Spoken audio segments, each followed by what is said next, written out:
गाँव जानी शायरा भाइयों और मारते नहाया हो। गाँव जानी शायरा भाइयों और मारते नहाया हो।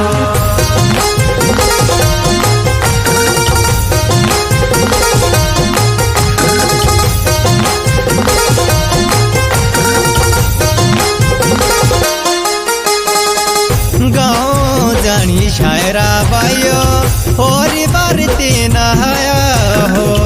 गाँव जानी शायरा भाइयों और बारते नहाया हो। गाँव जानी शायरा भाइयों और बारते नहाया हो।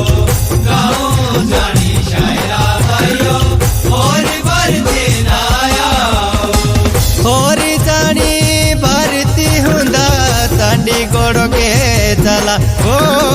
होरी जानी भारती हुंदा चांडी गोड़ के चला। बुराया भक्त हरिरा पाचू कर के नहाया हो।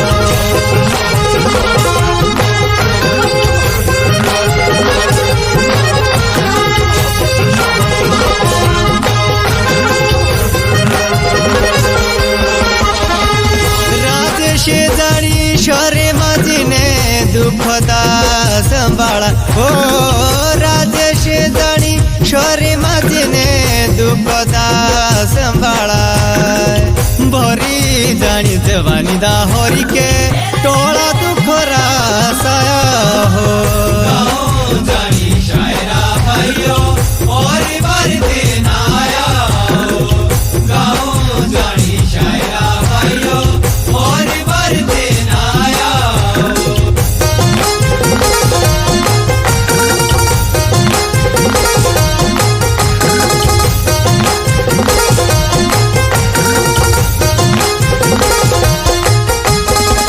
फुली करला फुली टुकिए डाळे फुलले डाळे हो।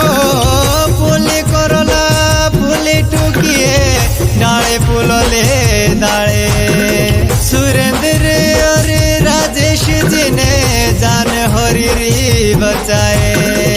हाथे माजानी शायरा सातोदा चांडी गोड़ के आया हो। गाँव जानी शायरा भाइयों और बारते नहाया हो। गाँव जानी शायरा भाइयों और बारते नहाया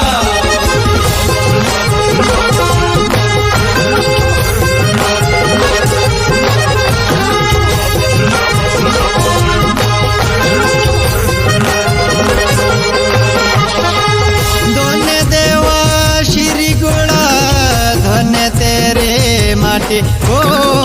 दोने देवा श्री गुड़ा धन्य तेरे माटी। अच्छा रखा तुए दुखो दाना ऋणा गाया अपने नाटे। तुए रखी रक्षा नारिणा दूजा तो निमो पाया हो। गाँव जानी शायरा भाइयों और बारते नहाया हो। गाँव जानी शायरा भाइयों और बारते